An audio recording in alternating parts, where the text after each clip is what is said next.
기독교는 한마디로 인격적인 종교입니다. 이 말은 무슨 말이냐면 기독교는 뭐 무슨 일을 해야 하고 무슨 일을 하지 말아야 하는 거는 이 십계명처럼 그렇게 말하기도 하지만 가장 핵심적인 그 기독교의 핵심은 예수님과 어떤 관계에 있는가입니다. 관계가 친밀하냐 아니면 미지근하냐 모르냐 아니면 대적이냐. 대적하는 자들은 다 사단인 거죠. 그렇죠? 그래서 예수님과의 인격적인 관계가 기독교 신앙의 핵심입니다. 예배를 늘 들고 교회 다니는 게 신앙의 핵심이 아니고요. 교회를 다니지만 뭐가 핵심이다? 예수 그리스도와 인격적인 관계가 있느냐. 그래서 인격적인 관계가 무엇이냐라고 풀어서 말하자면 예수님과 인격적인 관계에 있다라면 나는 어떤 형태의 반응을 보이는가? 어떤 형태의 반응을 보이는 사람인가가 인격적인 관계를 말합니다.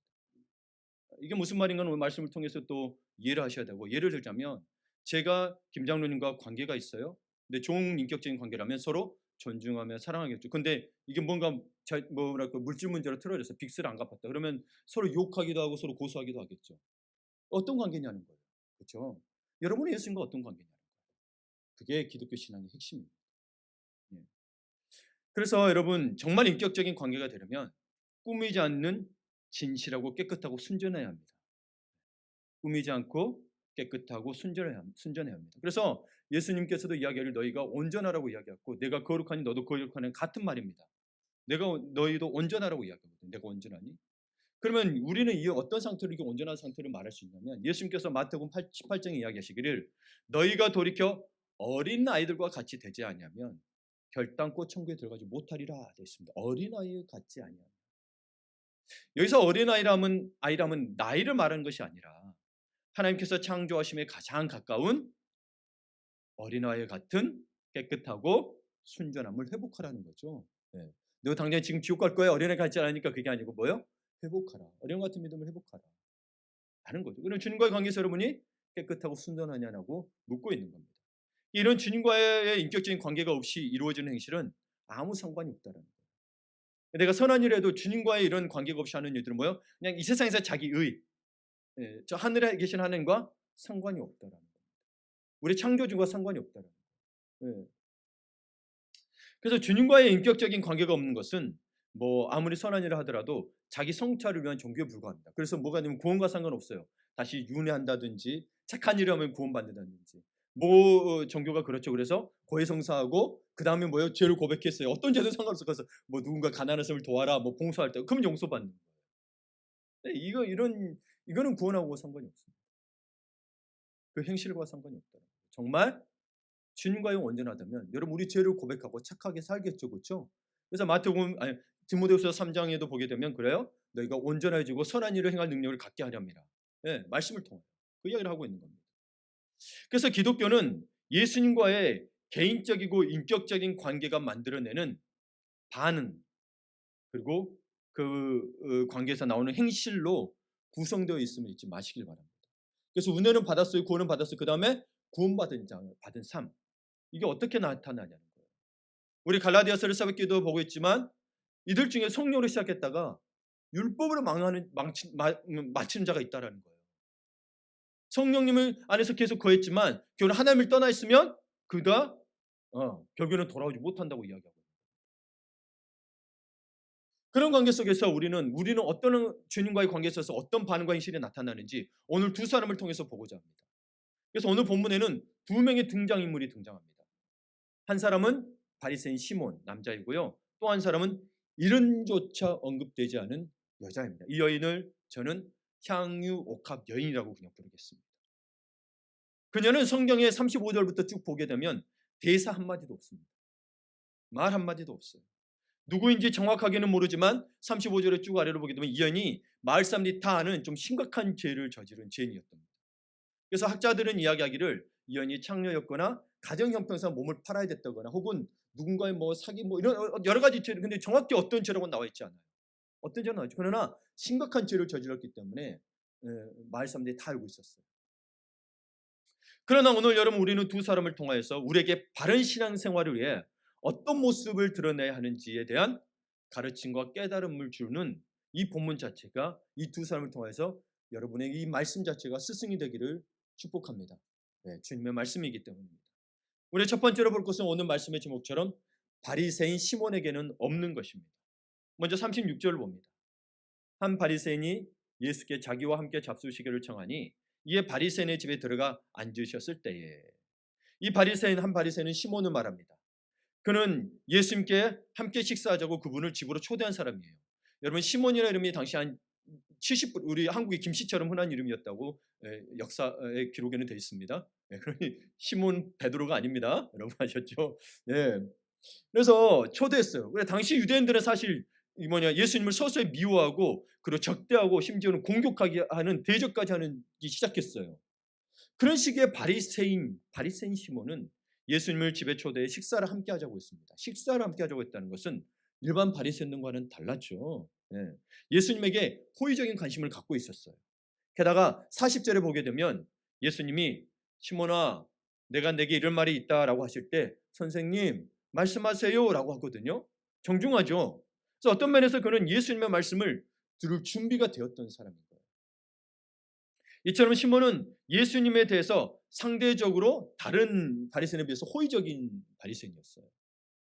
예수님을 선생님이라 부르고 예수님의 말씀을 귀담아 들으려는 마음을 가진 인물이었죠. 그러나 이 바리새인 시몬에게 없는 것이 있었습니다. 그것은 이어서 등장하는 죄 많은 여자와 비교해 볼 때 이 여인은 죄 많은 여자라고만 나옵니다. 기록에 의하면. 바리새인 시몬은 주님과 개인적이고 인격적인 관계를 맺고 있지 않았습니다. 제가 말씀 초반에 정했지만 기독교의 핵심은 뭐다? 예수님과의 관계라고 이야기했습니다. 그러나 이 바리새인 시몬은 그 개인적이고 인격적인 관계가 없었어요. 그 사실을 어떻게 알 수 있을까요? 집에 오신 예수님을 그가 어떻게 대했는지를 보면 압니다. 예. 시몬은 예수님을 집에 초대했지만 그분에게 발 씻을 물도 드리지 않았습니다.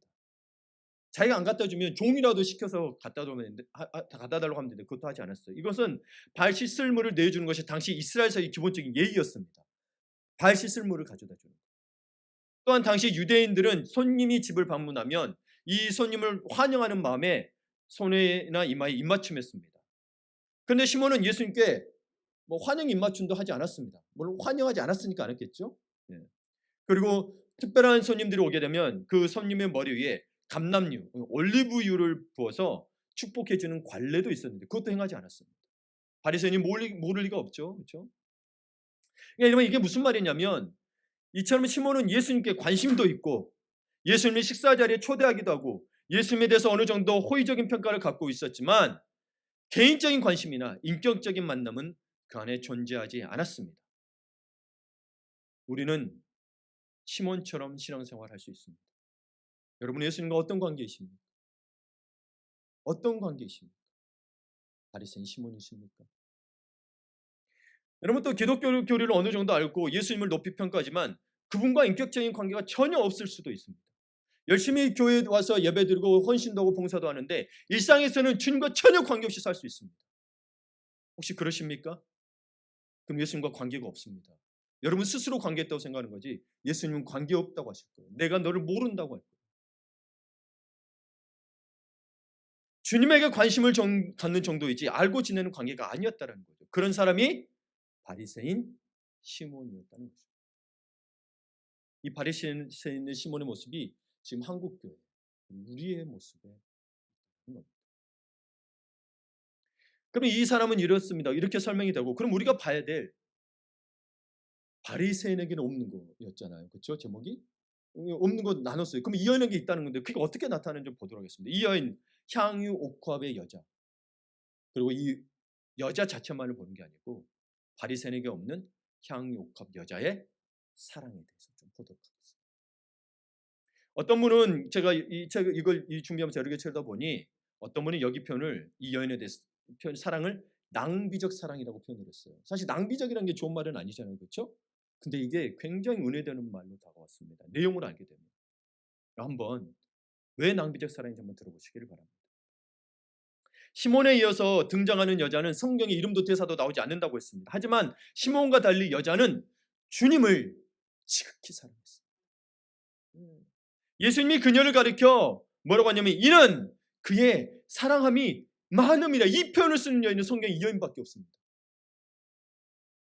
그의 사랑함이 많음이라고 말씀하실 정도였으니 그녀는 많이 사랑하는 여자, 즉 주님을 향한 사랑이 많은 여자였던 것입니다. 주님을 향한 사랑이. 그 사실을 어떻게 알 수 있을까요? 말 한마디 없는 여자의 행실에서 우리는 100마디 말보다 더 강렬한 메시지를 얻게 됩니다. 시몬은 예수님을 식사 자리에 초대했지만 당시 사회가 손님을 존중하는 마음을 하던 기본적인 발 씻을 물조차도 준비하지 않았습니다. 그렇다면 과연 이 이름 모를 여자는 어떤 일을 했을까요? 예수님 곁에 눈물로 주님의 발을 적시고 자기 머리털로 닦고 그 발에 입맞춤의 향유를 부었다고 했습니다.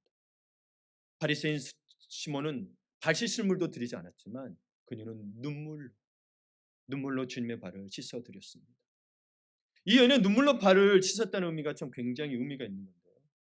이 여인은 단지 눈물을 글쓴 게 아니었어요. 그냥 이 정도가 아니었고요. 38절에 있는 예수의 뒤로 그 발 곁에 서서 울며 눈물로 그 발을 적시고 돼 있죠. 이 적시고의 헬라어 단어가 브레코인데요. 이 브레코는 원래 그냥 의미가 비가 오다는 뜻이에요. 그럼 그 여인이 어떻게 울었다고요? 비 오듯이 펑펑 울었다. 왜 울었을까요? 사랑을. 그리고 그 당시에는 이마나 손에 입을 맞추는 것이 보편적이었지만 그녀는 주님의 발에 입을 맞췄습니다. 그리고 주님의 발에 향유를 붓기까지 했습니다. 감담유는 그런 값싼 향유가 아닌 향유 담은 옥화, 값비싼 향유를 부었습니다. 여기는 깨뜨렸다는 표현이 없습니다. 값비싼 향유를 이렇게 열어서 부어드렸다. 조심스럽게. 예수님은 그런 여자를 바라보면서 뭐라고 했냐면 이는 그의 사랑함이 많음이라고 말씀하셨습니다. 여러분 여기에서 우리는 한번 여러분에게 묻고 싶은 게 있습니다. 누군가를 향해 마음을 쏟아 사랑해 본 적이 있습니까? 이 사랑은 희생과 낭비를 수반하게 되어 있습니다. 희생과 낭비를 수반하게 되어 있어요. 이 말은 무슨 말이냐면 효과적으로, 경제적으로 할 수 없는 게 사랑입니다. 효과적으로, 경제적으로 할 수 없는 게 사랑입니다. 저도 이걸 동의하는 게 뭐냐면 제가 제 아내를 처음 만났을 때 제가 마침 한국에 갈 예정이 있었어요. 실은 어머니가 누구 소개시켜준다고 해서 선보러 나가려고 했었는데 제 아내가 이렇게 다가와서 같이 교제를 할 수 있겠냐고 물어봤었을 때 저는 이제 그때 그 이야기를 듣고 이제 한국에 갈 그 전부터 그 전에 저는 끊어놨기 때문에 몇 달 전에 끊어놨습니다. 근데 제 아내도 같이 한국에 나갔으면 좋겠다고 합니다. 그래서요, 여러분 대한항공이 가장 비싸거든요. 대한항공으로 다른 항공 안 받습니다. 대한항공만 받습니다. 그리고 그때 3일 들어가기 3일 전에 끊었으니까 얼마나 비쌌게요. 한 5, 60만 원 더 줘야 됐습니다. 근데 하나도 아깝다는 생각 안 들었습니다. 오는 길 내내 좋았습니다. 그리고 결혼하고 나서 제 아내가 하우스에서 살고 싶대요. 학생 신분에 하우스 살 수 있을까요? 뭐 능력이 되면 능력이 살 정도 능력은 되려고 했어요. 그래서 우선 하우스에 들어갔습니다. 나중에는 뭐 살기도 하고 거기서 월세로도 살기도 했지만 제 아내가 그래서 하우스에 들어갔어요. 저희 둘인데. 예. 근데 여러분 아깝다는 생각이 하나도 안 들었어요. 지금도 제 뭐 많이 여러분 부부들 다투면 그런 얘기 하잖아요. 이것 가지고 아깝다는 이야기 한 번도 한 적도 없습니다. 지금도 그렇습니다. 저는 그게 아깝지 않았습니다. 근데 여러분 한번 보세요. 낭비예요, 아니에요? 여러분 눈에 보기에. 낭비죠. 아니 저는 아니라니까요. 우리가 한번 사는 세상을 한번 보세요.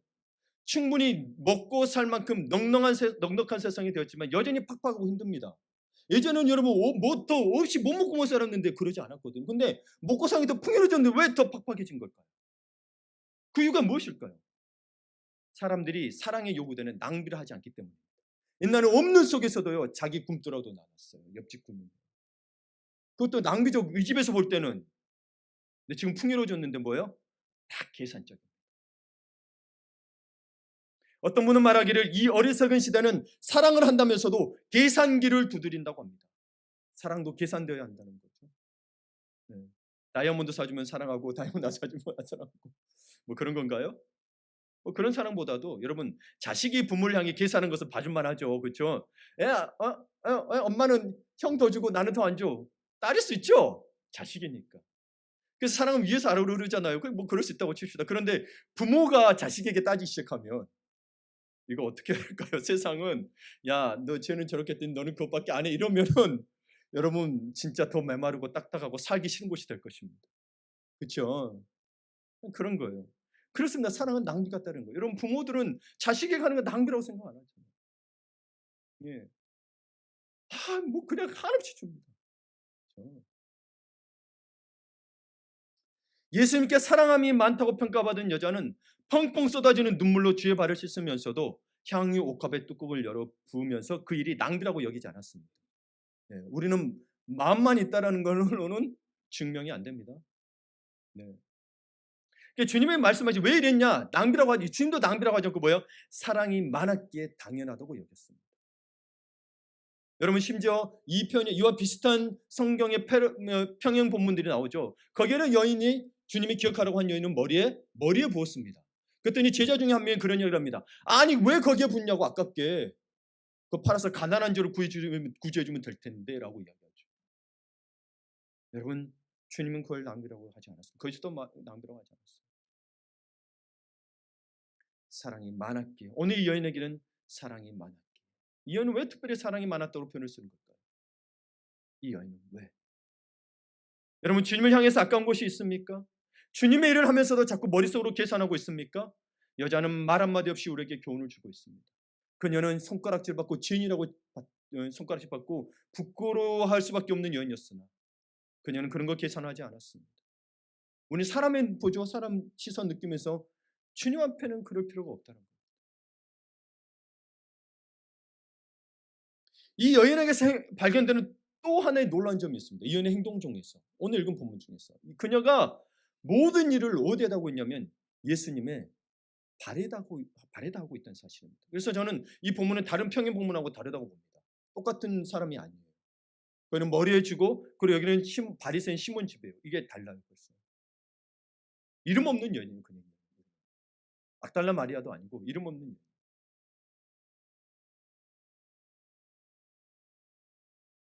발에다가 눈물을 쏟고 발에다가 입을 맞추고 발에다가 향유를 부었습니다. 왜 발에다가 했을까? 저는 저의 영성으로는 해석할 수가 없어서 강에서의 도움을 받았습니다. 강에서도 보니 어떤 강에서 이렇게 글을 썼습니다. 많은 사랑, 그녀는 많은 사랑을 하고도 주님께 다 주고도 그 마음의 중심에는 늘 부족하다는 인식이 있었다. 주님은 그녀에게 사랑이 많다고 말씀하셨지만 정작 그녀는 뭐요? 주님을 많이 사랑한다고 생각하지 않았던 거예요. 그냥 발이라도 해주셔서 그냥 고맙다는 거예요. 내 사랑은 아직도 부족하다는 그래서 바랬다는 감히 다른 데 되지를 못하고 바래다 했다는 거예요. 오늘날 우리는 어느 정도 살 만큼 경제적으로는 풍요로워졌지만 정말 중요한 것들은 상실해 가고 있습니다. 사랑을 하더라도 적당하게 최소한으로만 할 뿐입니다. 그러니 여러분 이 헌신적인 사랑이 부부에게도 없으니까 누군가 여러분 이 소그룹도 목장 그룹도요 거기에서 통계적으로 이야기합니다. 잘 가르치는 것보다 섬김의 사람이 있으면 그 목장은 유지된다고 다 그렇게 나와 있습니다. 워낙 40-50년 된 거기 때문에 소그룹이. 예. 물론 가르침도 노력해야 돼요. 그러니까 섬김으로써 가르침도 훈련하는 거죠. 부부간에도 마찬가지입니다. 서로 희생이 없으니까 갈라지는 거지. 만약 한 사람이 예전에 여러분에게 이화를 드렸습니다만 믿지 않는 남편이 뭐예요? 마누라가 막 폭행을 해도 그런데도 자기 말을 잘 들었다는 거예요. 근데 교회 가는 것만큼은 말 안 들었다고 그러죠. 맞으면서도 찬양을 불렀다고 이야기해요. 그게 나중에 기억에 남아서 나중에 예수께 돌아오는 계기가 됐다고 하죠. 여러분 우리는 이 세상에서 행복을 누리려고 사는 사람들이 아닙니다. 근데 우리는 늘 이 세상에서 행복 누리려고 다른 손해나 피해나 희생을 안 하려고 하죠. 왜? 나도 사랑받고 싶으니까. 근데 그게 잘못된 건 아니죠. 인간이 본능적으로 그렇게 돼 있어요. 사랑받고 싶으니까. 진정한 사랑의 동반되기 마련인 낭비, 헌신을 감내려 하지 않습니다. 네. 저 사람은 나한테 헌신하기를 바라는데 나는 안 한다라는 거예요. 전부 이유가 합당해요. 근데 사랑은 환경이나 이유로 따질 수가 없습니다. 여러분 자식이 편하면 안 주고 자신이 부족하면 주던가요? 여러분 내 자식 있으나 없으나 다 주고 싶은 게 여러분 부모 마음이잖아요. 네. 그런 거지. 그 사랑이 없어졌다는 거예요. 그 사랑이 우리 공동체 가운데 없어졌다는 거예요. 전부 합당한 이유에 익숙할 뿐 제 잘못입니다. 최선을 다했다고 생각하지만 아직 부족하고 죄송합니다라고 말하는 사람을 찾아보기가 교회에서도 어려워졌습니다. 오히려 최선을 다한 것을 몰라준 것에 서운한 마음으로 감정이 복받쳐 때로는 서먹서먹해지기도 합니다. 여러분 교회 이 시대의 전도를 어떻게 되냐는 부분에서 많이 고민이 있는데 팀 켈러 그 목사님이 그런 이야기를 합니다. 그리고 제가 여러 가지 종합을 해서 볼 때 여러분 믿지 않는 자들은 예수를 못 봅니다. 뭐를 보냐면 교회를 봅니다. 즉 교회는 누구예요? 우리를 봅니다. 우리는 복음을 전하고 예수를 이야기하지만 이들은 예수를 못 듣습니다. 전하긴 합니다. 근데 처음에 접하는 건 뭐예요? 무조건 교회를 봅니다. 여러분을 보고 믿는다는 거예요. 교회도 이게 사라졌다는 거예요. 이게 사라졌다는 거예요, 여러분. 낭비적 사랑이 사라졌다는 거예요. 다 계산적으로 돼가고 있다. 교회들도 건물 사고 땅 사는데 급급해졌다. 이게 사라져 버렸다는 거예요. 세상 사람과 뭐가 다르냐? 그러니 여러분 교회를 보니 자기하고 다르지 않은데 뭐하러 교회 가겠어요, 그렇죠? 한국 교회가 지금 병 들어가고 있다는 거예요.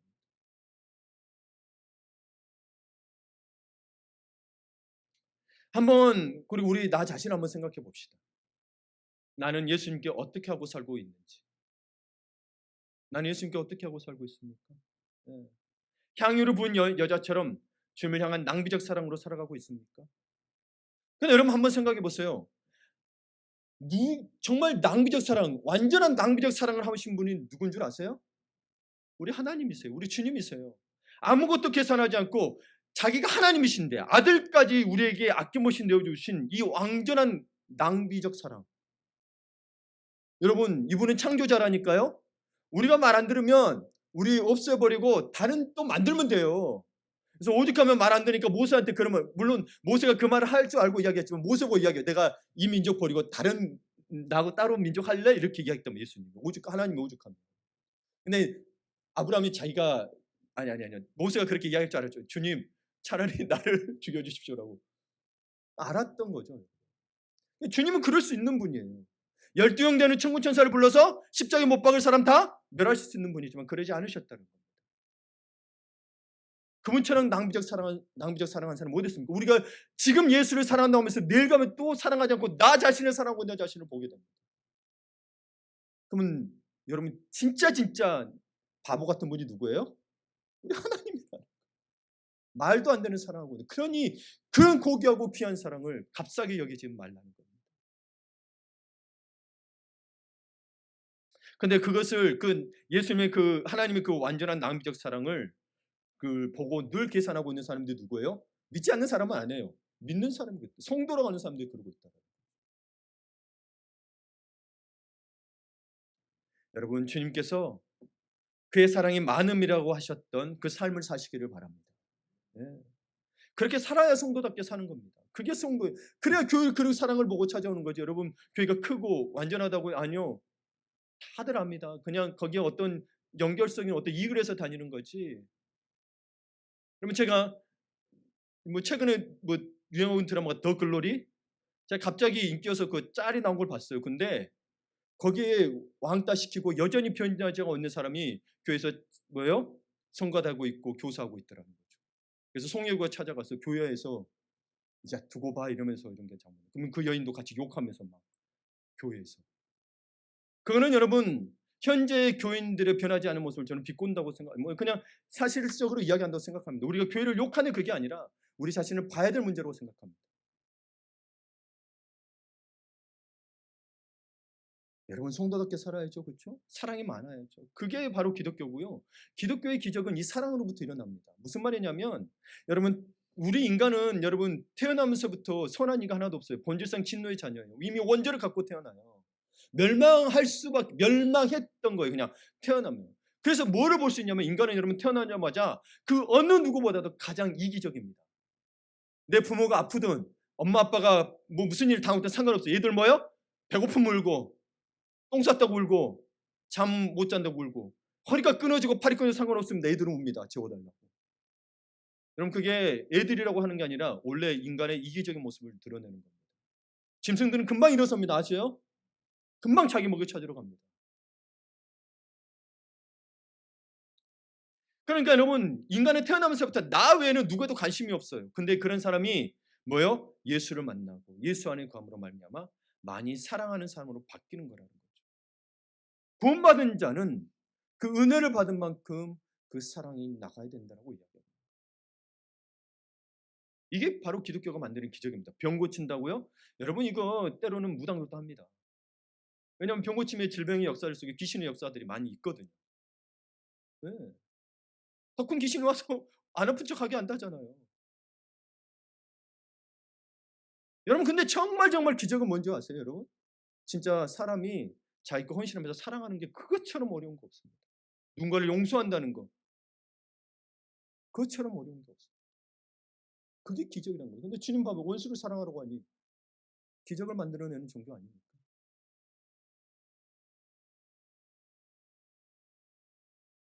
여러분 수많은 사람 겉으로 사랑한다, 직장에서 서로 친밀하게 지낸다, 누구 사랑한다 하지만 여러분 부부끼리도 여러분 원수 시간이 되는데 사랑한다 하지만 여러분 얼마나 우리 연예인들 많이 봅니까? 겉으로 인고 부부인데 나중에 몇 년 뒤에 이혼했다는 사실을 알게 되죠. 여러분 내면이 변하지 않으면 안 되는 겁니다. 그래서 여러분 우리가 사랑을 많이 이거 못한 이런 존재다라가 아니라 그러니 우리 주님 우리에게 많이 계속 이야기하고 있는 거예요. 많이 사랑해라라고 이야기하고 있는 거예요. 그럼 우리는 어떻게 해야 많이 사랑할 수 있을까? 그럼 우리 한번 보도록 하시죠. 우리 세상을 보게 되면 사람들이 말하는 게 사랑을 많이 받아본 어릴 때 사랑을 많이 받아본 사이가 사랑도 하고 밝다고 합니다. 그러면서 부모들은 또 이런 이야기를 합니다. 그런 사랑을 줘도 맨날 부족하다고 그런데 그래 오히려 더 달라고 그래 또 그 이야기를 합니다 뒤에서. 그럼 뭔 말이죠 그게?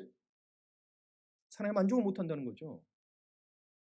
사랑하는 아이들이 뭐 밝을 수도 있고 또 그럴 수도 있습니다. 그러나 여러분 고난과 고통을 통과한 사람도 밝은 사람 그 사람들은 진짜 유머와 해악을 아는 사람들입니다.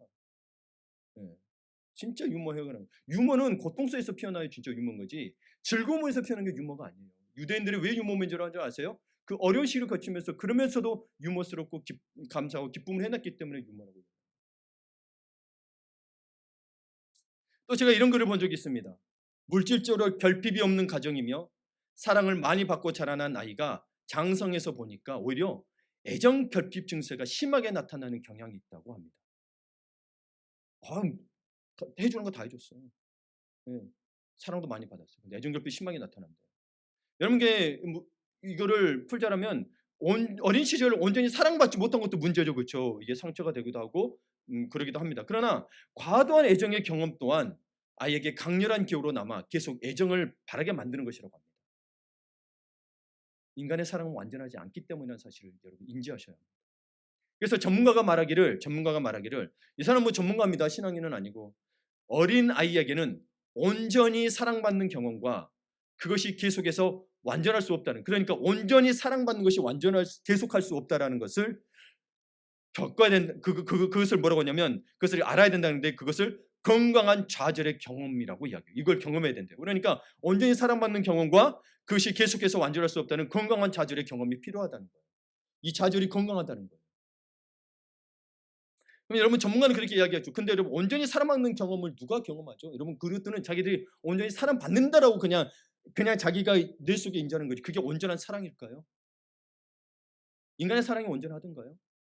여러분 인간은 사랑할 수 없다니까요. 성경에서 이야기하고 있죠. 인간은 본질상 진노의 자녀예요. 그래서 완전한 사랑을 할 수 없어요. 그러나 친구 간의 사랑, 에로스 사랑할 수 있으나 성경에서 말하는 아가페 사랑을 할 수가 없습니다. 그는 하나님의 사랑을 공급받지 않고 예수 그리스도의 십자가의 사랑을 통과하지 않고는 불가능한 일입니다.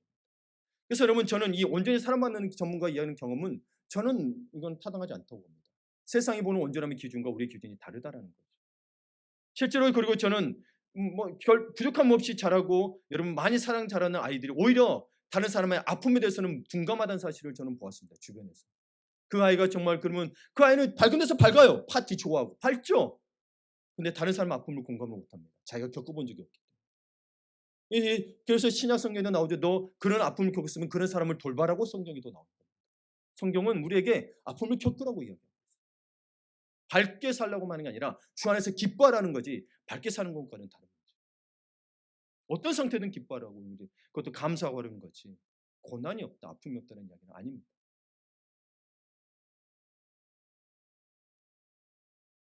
그래서 늘 뭐 주변에서 아이고 사랑받은 아이가 더 사랑 많이 줘. 저는 그게 동의 늘 못했습니다.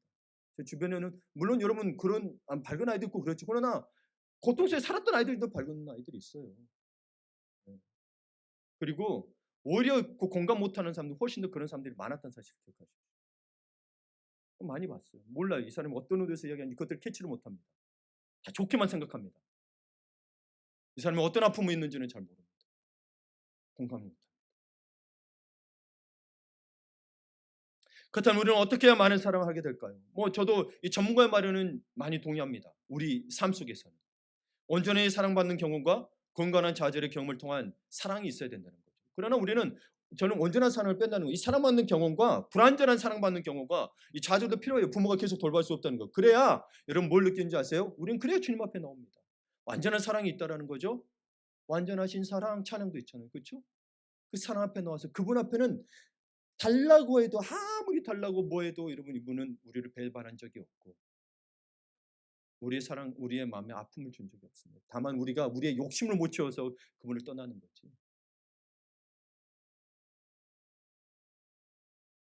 그리고 오늘 이 본문을 통하여 봐야 될 게 하나가 있는데 여러분 성경 이 본문만 아니라 성경을 모두 보게 되면 성경이 말하는 사랑은 많이 사랑을 그래서 기질이라고 이야기하고 타고난다고 그러죠. 여러분 성경에서 말하는 사랑은 기질이나 성품이 아닙니다.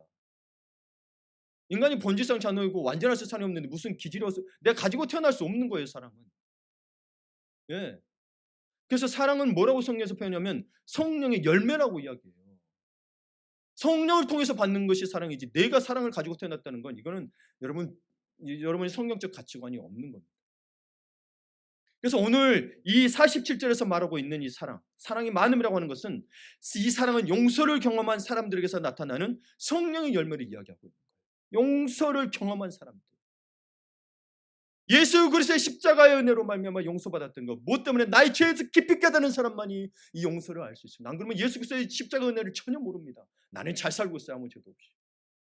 내가 죄임을 깨닫지 못하면 예수의 십자가 이 용서를 깨닫지 못하니 내가 사랑한다는 것들이 다 다른 사람에게는 나를 사랑해달라는 걸로 다가가게 됩니다. 그래서 여러분 부부관계에서도 그리스도와 교회 관계를 깨닫지 못하면 여러분 서로 사랑할 수가 없습니다. 그래서 한쪽이 아는 사람이 한쪽이 무조건 사랑할 수밖에 없는 구도입니다. 깨닫고 같이 사랑하면 좋겠지만 깨닫는 자만이 알 수 있습니다. 그래서 여러분 나를 더 누가 더 사랑하는지 내가 이 사람을 마음으로 사랑하는 게 아니라 여러분 실제로 여러분의 행동으로 나타내는 것이 사랑입니다. 오늘 이 여인처럼 사랑하기 때문에 감당할 수가 없어요. 울음을 감당할 수가 없고 향유를 부어주지 않으면 내 마음이 견딜 수가 없는 거예요. 사랑하기 때문에. 여러분 자녀에게 주고 싶은데 안 주면 어떻게 돼요? 여러분 부모들. 내 사랑하는 자녀가 있어. 안 주면 어떻게 돼요? 솔직히 말로 미치죠. 그렇죠? 아무 일도 손에 안 잡히죠. 자, 이 저러고 있는데 난 너무 주고 싶은데. 그렇죠? 해보셨죠? 그렇기 때문에 여러분 예수님을 향한 사랑도 마찬가지입니다. 예수님이 내가 죄인임을 깊이 깨닫지 못하면 그 애게 베푸린 사랑과 은혜를 잘 알지 못합니다. 그냥 말로만 나는 구원받았을 뿐입니다. 여러분 그래서 이 내가 용서하지 못할 죄가 주님 안에서 없음을 알고 내가 용서에 참여하는 사람들에게 돼야 그것에서 나타나는 열매가 사랑이라는 거예요. 사랑은 용서가 없으면 사랑이 아닌 거예요. 내가 용서받았기 때문에 주님의 은혜로 용서받았기 때문에 다른 사람을 용서하는 거예요. 세상은 그러지 않죠. 저 사람 용서받을 만한 해야 용서하지만 사실은 늘 기억하고 있죠. 내가 값없이 나의 모든 죄를 씻기고 나도 죽을 수밖에 없는 죄인이었지만 죽었던 죄인이었으나 용서받았으니 그 사랑으로서 용서하라고 이야기합니다. 그러니 원수를 사랑하라고 이야기합니다. 아무리 미워도 용서하라고 이야기합니다. 네. 그러니까 여러분 우리는 사실은 성경에서 말하는 사랑을 실천할 수 있는 존재가 아니에요. 주님이 사랑하는 것들에 대해서 우리는 사랑할 수가 없어요. 말은 이룰 수가 없어요. 그런데 왜 우리 인생들 가운데 더 많이 사랑하는 일이 가능할까요? 오늘 이 여인에게도 사랑이 많다고 주님이 이야기하고 있습니다. 그 말은 뭐예요? 많이 사랑할 수 있다라고 이야기하고 있지 않습니까?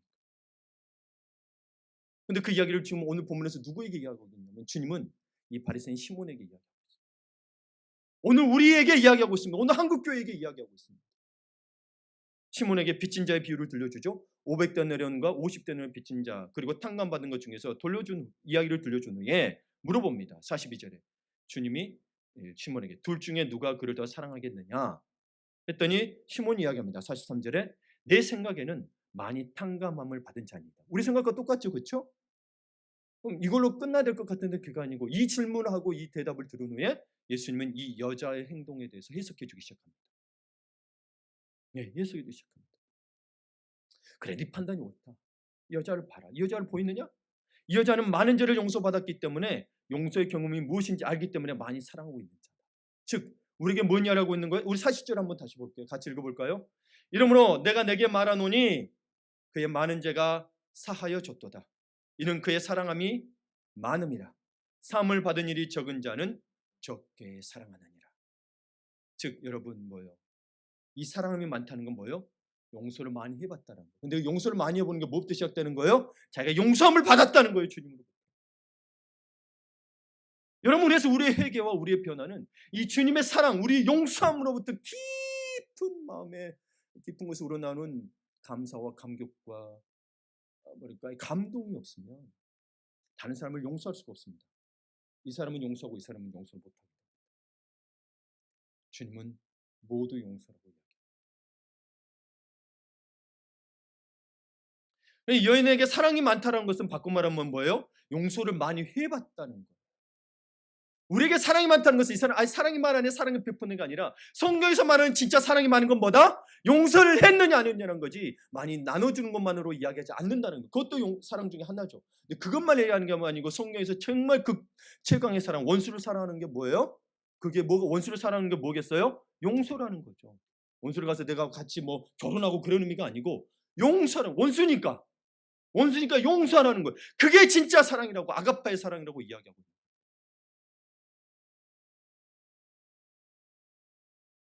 그래서 사단은 여러분 마음속에 용서 못할 생각과 논리들을 계속 넣을 겁니다. 저 사람은 용서 못 받을지 스트레스라고 계속 넣을 겁니다. 근데 성경은 계속 이야기합니다. 그래도 용서해라라고 이야기합니다. 사랑이기 때문에. 그래서 주님은 자기에게 돌을 던지고 못 박은 자들에게도 채찍질하는 자들에게 뭐요? 다 용서했어요. 그게 십자가. 그래서 그리스도인의 진짜 사랑은 십자가를 통과했느냐 못했느냐로 이야기합니다.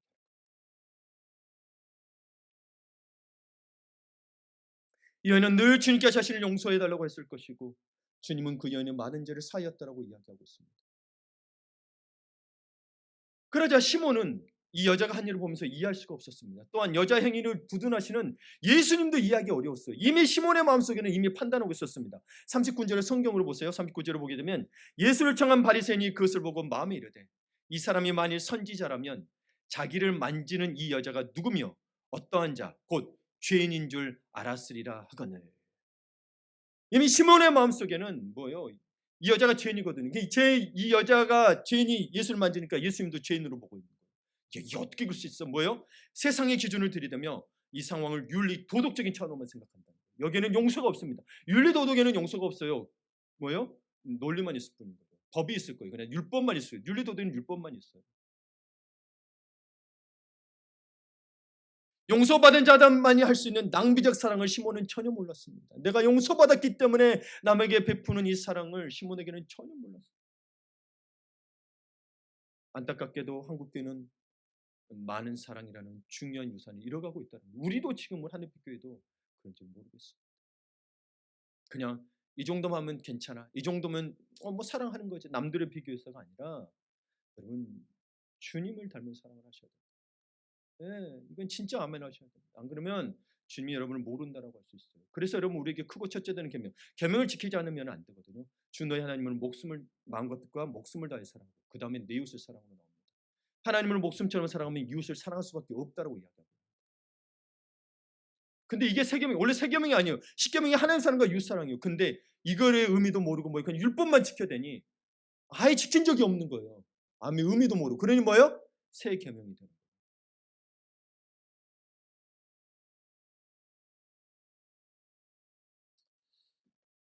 여러분 이 많은 사랑을 가능하게 하는 것은 아가페 사랑이라죠. 이걸 주님의 사랑은 가능한다. 그러면 뭘 알아야 되냐면 자기의 죄에 대한 깨달음이 있어야 돼요. 나는 영적으로 게으르고 나태하고 나는 정말 주님을 사랑함이 부족하고 내가 사랑 없어서 용서하지 못하는 이 죄들, 내가 교만한 것들, 이 죄들에 대해서 깨닫지 않으면 이 많은 사랑을 할 수가 없습니다. 왜냐하면 나는 이미 괜찮은 사람이에요. 이 정도면 충분한 거거든요.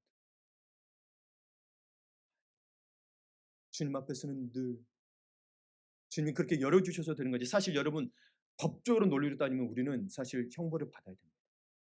법적으로 논리적으로.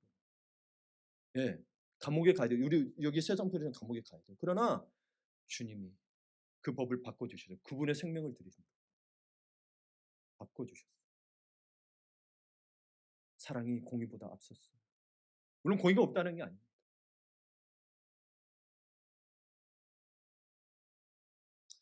또한 이것을 보다 보면 이렇게 생각하는 분이 있을 거예요. 바리새인 시몬은 여자보다 상대적으로 죄를 덜 지어서 덜 깨닫고 덜 용서 받았나? 그래서 주님도 덜 사랑하나 보다. 그럼 내가 죄를 더 지어야 되나? 로마서도 보게 되면 죄가 있는 곳에 은혜가 더한다 그랬거든요. 그래야 되 아니, 절대 그렇지 않습니다. 이거는 여러분 이게 사람의 기준으로 보게 되면 빨리 성격적 가치관을 바꾸셔야 돼요. 세상으로는 죄에 대해서 크고 작고가 있죠. 그래서 형벌이 나눠집니다. 그러나 주님 보시기에는 죄는 다 죄입니다. 크고 작음이 없습니다. 내가 저 사람보다 죄를 덜 지었다고 해서 내가 죄인이 아닌 건 아닙니다. 똑같다라고 얘기해요. 주님. 다 본질상 너희 다 진노의 자녀야. 진노의 자녀는 뭐예요? 멸망받을 자녀라고 이야기해요. 지옥 갈 자녀들이라고 이야기해요. 그러니까 여러분 우리는 너나 할 것 없이 뭐예요? 국가대표급 죄인들인 거예요. 이거를 누가 썼냐면 바울이 썼어요. 자기를 뭐 죄인 중에 괴수입니다. 위대하고 누가 봐도 정결하고 깨끗하고 거룩한 사람이 자기 죄인 중에 괴수래요. 그럼 우리는 뭐예요? 사실 괴수보다 더하죠. 지금 표현으로 아주 국가대표급이죠. 금메달을 따도 한 여름 100개씩은 땄을걸요. 그렇죠? 예. 이걸로 상금으로 준다면 좋을 텐데 그렇죠? 그게 아니라 멸망의 길로 가는 거지. 이 금메달을 따면 안 돼요. 이 금메달을 따면 안 돼요. 그러니까 여러분 중요한 게 뭐냐면 내 죄를 보느냐 못 보는 거예요. 저 사람 죄가 아니라 내 죄를 보느냐 못 보는 거예요. 바리새인이 왜 바리새인들을 선자로 했어요? 자기 죄는 못 보고 매일 다른 사람 지적하고 있어요. 율법은 정죄하는 것이라고 그랬거든요.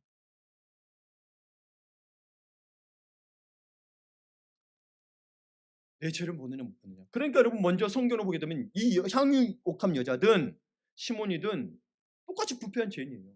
그 죄를 깊이 헤아릴 수가 없어요. 똑같은 죄인이에요. 그래서 로마서 3장의 23절에도 모든 사람이 죄를 범하였습니다. 여기는 어린아이부터 나이까지 모든 인류를 이야기하고 있습니다. 모든 사람이 죄를 예수님만 빼고. 아이라고 죄인이 아닌 게 아니에요. 그러면 이 여인과 시몬의 차이가 무엇이냐? 한 사람은 자기 죄를, 또 한 사람은 자기의 종교적 열심과 자기의 바리새적인 의에 막혀서 자기의 죄를 보지 못합니다.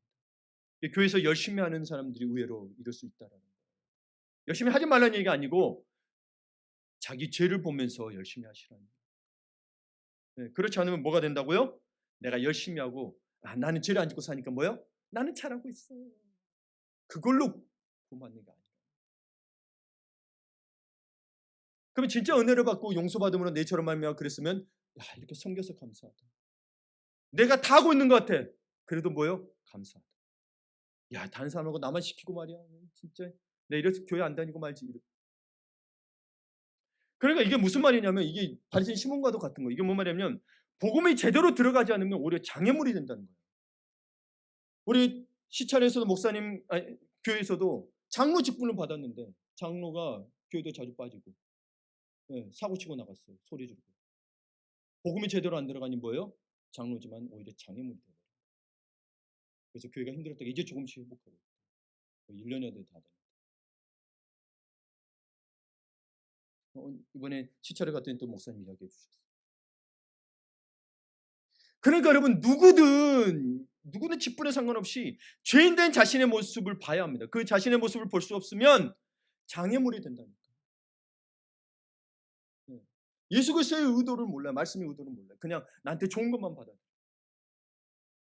그런 이들을 보고 주님은 이사야서에서 하나님은 탄식하며 이야기합니다. 함께 읽어볼까요? 너희가 내 앞을 보이러 오니 이것을 누가 너에게 요구하느냐? 마당만 밟을 뿐입니다. 여러분 이게 무슨 말이에요? 주님 앞에 또 예배드리러 왔어요. 소잡고 양잡고 해서 하나님 앞에 예배드리고 경배하러 왔어요. 근데 누가 이렇게 하라고 했냐는 거예요. 너희도 왔다고 하지만 나 만난 게 아니고 마당만 밟을 뿐이라고 이야기하는 거예요. 신앙의 중심으로 뚝 들어가지 못하고 겉돌다가 어리석은 자리에 머물 수 있다는 겁니다. 주님과의 개인적인 관계가 없다면 여러분들이 지금 그러고 있다는 거예요. 이 말씀을 여러분에게 우리에게 하고 있는 거예요. 내가 정말 구원받을 것처럼 알고 지금 사실은 뭐예요? 주님만이 아시겠지만 사실 내가 착각하고 내가 늘 쓰죠. 착각하고 있을 수 있다. 믿음으로 말미암아 구원받다고 했는데 그 믿음이 내가 만든 믿음, 성경에서 말하는 믿음이 아니라. 그래서 여러분 그 믿음 있는 자들은 주님을 사랑할 수밖에 없고 그 사랑은 오늘의 이 여인처럼 나타날 수밖에 없다고 이야기하고 있습니다. 그래서 시몬의 행위와 이 여인의 행위를 두고 주님은 이야기하시고. 여러분 근데 이럴 수 있는 이 여인처럼 할 수 있는 건 뭔지 아세요? 어떤 상황이 되는 줄 아세요? 자신의 바닥을 자신의 밑바닥까지 그것을 직시한 사람만이 하나님의 용서를 깨닫습니다. 사실 여러분 인간의 밑바닥 가게 되면 뭐예요? 다 고백합니다. 가본 사람 추하고 더럽고 욕심 많고 교만하고 다 자기 겸 자기 밑바닥 갔더니 아 나는 천사고 깨끗하고 고귀하더라 라고 고백한 사람 봤습니까? 그 경험하셔. 내가 진짜 죄인일 수밖에 없다는 고백이 저절로 나옵니다. 내가 진짜 주님의 은혜를 받은 게 이 주님의 은혜를 받은 게 얼마나 놀라운 일인가를 발견하게 됩니다. 자기를 깨닫지 않으면 그래서 여러분 깨달아만이 복음이 들어가요. 사실은 죄를 깨닫지 않으면 아무리 전혀도 안 들어가요. 그래서 밑바닥까지 가봐야 돼요. 예. 죄를 많이 지었다고 해서 하나님 용서를 깨닫는 게 아니에요. 그러니까 여인은 그 밑바닥까지 가본 거예요. 사람들의 손가락이 당하면서 처참한 게 어찌 보면 멸시당하면서 가본 거예요. 예. 성경에도 나오는 이런 인물들이 있습니다. 밑바닥까지 가본 인물들. 모세, 다윗, 베드로, 바울 다 떠올려봤어요. 떠올렸어요. 그들이 하나같이 거쳐갔던 길은 밑바닥까지 내려갔어요. 밑바닥까지 내려갔어요. 예. 여러분 생각해 보세요. 왜 베드로가 예수님 부인하도록 놔뒀을까요? 그래서 자기를 발견해. 자기는 누구보다 예수님을 사랑하고 믿는다고 생각했는데 그래서 발견한 거예요. 그래서 발견한 거예요. 자기의 본 모습을 발견한 거예요. 자기가 속고 있었어요. 자기한테. 그러면 울며 헤매며 돌아오잖아요. 그렇죠? 예. 다윗은 어떻습니까? 여러분 다윗을 이야기할 때 다윗과 골리앗 이야기를 최고로 치면 안 돼요. 다윗은 밧세바를 범하고 우리아를 적인 걸 죽이고 나서 회개한 사건이 가장 위대한 사건이에요. 여러분 다윗이 골리앗을 물리쳤을 때 성경 보게 되면 알겠지만 야 이 어린아이가 물맷돌만 가지고 한 방에 넘어뜨리고 골리앗을 죽입니다. 와 위대합니다. 온 민족이 하나가 됩니다. 그렇죠? 이스라엘 민족 하나가 됩니다. 그리고 그 전에 이미 사무엘을 통하여 왕의 기름 부음을 받았습니다. 왕 바로 삼으면 되잖아요. 얼마나 믿음이 출중해요. 어린데. 내가 만군의 여호와 이름으로 나가노라 여기면서 나가잖아요. 근데 그 다음에 어떻게 된 줄 아세요? 10년간 쫓김을 당합니다. 10년간 쫓김을 당합니다. 여러분 이걸 놓치지 말아주세요. 그쪽에서 뭘 보게 됩니까? 자신에게 하나님의 사랑이 없다는 걸 발견하게 됩니다. 사울을 2번 죽인 사건을 통해서 자신을 깨닫게 됩니다. 나중에 사울도 용서하고 그 손자들까지 다 왕의 상에 겸손하게 만들어줍니다. 다 돌려주고 재산. 주님은 그걸 보고자 원하셨다. 그래서 여러분 성령에서 많은 사랑은 용서가 없으면 베푼다고 해서만 사랑이 아닙니다. 세상적 사랑은 베푸면 되겠지만 성경에서 말하는 사랑은 뭐가 있어야 된다? 용서함이 있어야 주님이 사랑이라고 이야기합니다.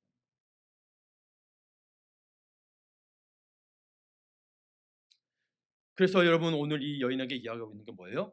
용서를 경험한 만큼 사랑한다라고 시몬 베드로에게 이야기하고 있는 거예요. 베드로한다. 바리새인 시몬에게 이야기하고 있는 거예요. 용서를 경험한 만큼 사랑한다. 그래서 우리는 하나님 앞에 서서 깨지고 무너진 우리의 중심을 주목해야 합니다. 우리 마음속에는 내 세곤에 의지할 게 전혀 없습니다. 하나님의 긍휼과 자비만을 구합니다. 내 눈물을 쏟고 내 향유를 부어야 할 곳은 주님의 발밖에 없습니다. 나는 이 여자의 마음이 오늘 한국교회 성도들 이 자리에 계신 분들에게 절실히 요구됩니다. 우리 같은 존재를 포기하지 않고 용서하며 받아주시는 하나님의 사랑에 감격하고 그 감격을 우리 가슴 깊은 곳에 품어야 합니다. 그때 비로소 더 많은 사랑이 가능합니다. 아멘. 우리 주의 만찬 준비할게요. 그래서 이 주의 만찬이 그 사랑을 고백하며 다짐하는 시간입니다. 예수님은 나를 먹는 자는 나로 인해 살 것이라고 말하셨습니다. 우리의 마음에 예수님을 신실하게 영접하는 것을 먹는 거로 이야기하는 겁니다. 그래서 신실하게 영접함으로써 깨질 수 없는 연합이 우리와 주님 사이에 형성되면 이것은 주님과의 상호적인 교제로 나타나는 거예요. 이게 주님과의 관계인 거예요. 주님의 살과 피를 묻는 것은 주님과의 교제의 관계예요. 죄를 용서받고 주님과 교제하는 거지 그냥 먹고 마시고 기념으로만 끝나는 게 아니라는 거예요. 예수님은 그를 영접하는 사람 많은 사람들에게 그리고 그를 믿는 사람들에게도 이 교제를 허락하셨어요. 주님과의 교제를 허락하셨어요. 그래서 여러분 또 그리고 뭐냐면 이게 교제로 어떻게 다니면 성도의 교제로 갑니다. 그래서 초대교회 때는 주의 만찬 후에 성도 간의 사랑의 교제, 애찬식으로 이어졌던 겁니다. 네, 그래서 늘 우리 또 이렇게 점심을 섬겨주신 우리 권사님들 또 감사합니다. 그 귀한 애찬식입니다. 그리고 이 애찬식 전에 우리 또 주의 만찬을 함께하도록 하겠습니다.